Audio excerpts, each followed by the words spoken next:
Hello friends, welcome to the channel. तो आज हम क्वाड्रेटिक इक्वेशंस सॉल्व करेंगे फैक्टराइजेशन मेथड से। उससे पहले हम जान लेते हैं कि फैक्टराइजेशन मेथड का एक और नाम होता है जिसे हम कहते हैं मिडल टर्म स्प्लिटिंग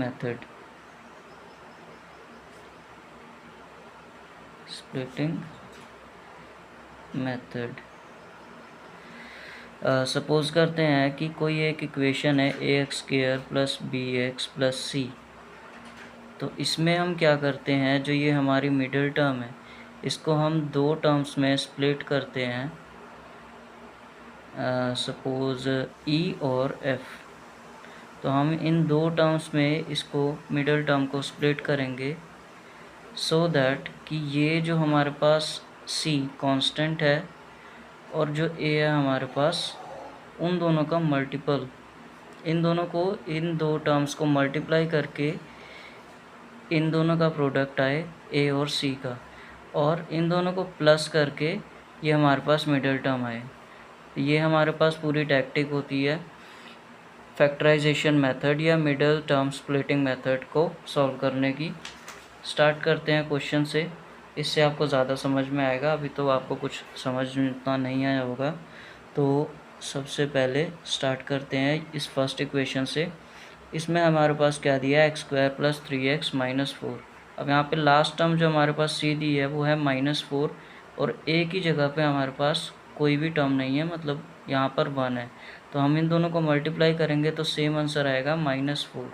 अब हमने क्या करना है, -4 का कोई ऐसा फैक्टर ढूंढना है जिसको प्लस करने पे +3 आ जाए। तो क्या करेंगे, सबसे पहले यहाँ पे 4 फैक्टर्स देखते हैं।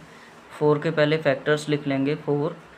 उसके बाद इसके नीचे क्या है हमारे पास, पहला फैक्टर है 4 × 1, और उसके बाद हमारे पास 2 और 2 को मल्टीप्लाई करने पे 4 बनता है। तो 2 × 2, 2 × 2, और फिर हमारे पास ये दो फैक्टर्स हैं। अब हम देख रहे हैं कि इन दोनों को माइनस करके हमारे पास प्लस का 3 बन जाएगा, और प्रोडक्ट में क्या है, -4 है। तो हम यहाँ पर माइनस आसानी से ले सकते हैं। हमने यहाँ पे माइनस ले लिया, और इन दोनों को मल्टीप्लाई करने पे कितना आ रहा है, -4। और अगर हम इन्हीं दोनों को प्लस करेंगे तो अगेन 4 - 1 = 3। ठीक है, तो हम इसे ले सकते हैं। तो क्या करेंगे, x² और मिडिल टर्म को स्प्लिट कर देंगे, 4x - x - 4। इस तरह से हमारा नेक्स्ट स्टेप होगा। और नेक्स्ट स्टेप में हम क्या करेंगे, यहाँ से कॉमन ले लेंगे, जहाँ से जो भी कॉमन आ रहा है। यहाँ से x कॉमन आ गया, बचा क्या हमारे पास x + 4।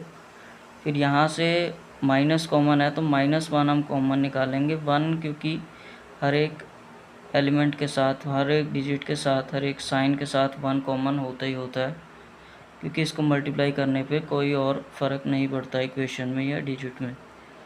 और उसके बाद हम क्या करेंगे, x जो बाहर टर्म्स हैं उनको अलग लिख लेंगे, और जो हमारे पास दो सेम टर्म्स हैं उनको एक टर्म बना देंगे। ये हमारे पास इक्वेशन के फैक्टर्स आ गए।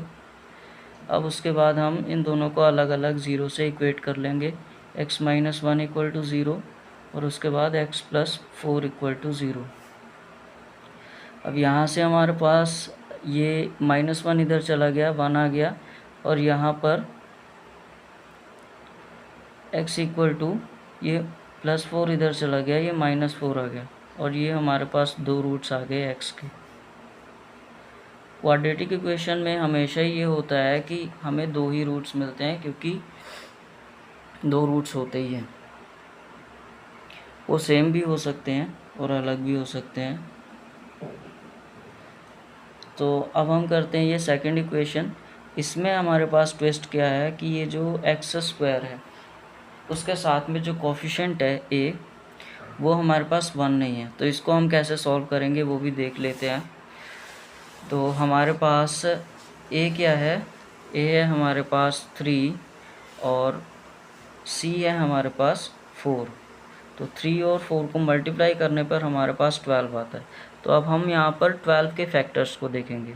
तो 12 के फैक्टर्स क्या होते हैं? सबसे पहले तो होता है 12 इंटू 1, और उसके बाद होता है हमारे पास 2 इंटू 6, उसके बाद 3 इंटू 4। अब यहाँ पर जो ये वाली टर्म है, हमें क्या चाहिए? प्लस करने पे -8 आना चाहिए।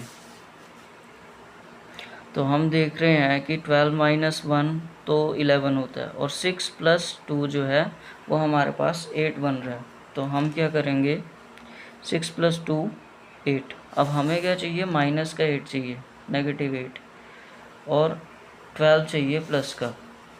तो हम देख लेते हैं कि अगर हम इन दोनों के साथ नेगेटिव साइन लगा देते हैं तो क्या मल्टीप्लिकेशन पे कोई फ़र्क पड़ता है? अब यहाँ पर हम अगर इन दोनों को प्लस करते हैं तो दोनों के पास नेगेटिव साइन है, तो आंसर में भी नेगेटिव साइन आएगा। और अगर हम इन दोनों को मल्टीप्लाई करते हैं तो मल्टीप्लाई करने पर 6 2 12 तो हो जाता है, और नेगेटिव साइन भी कैंसिल हो जाता है। तो ये ठीक है हमारे पास फैक्टर।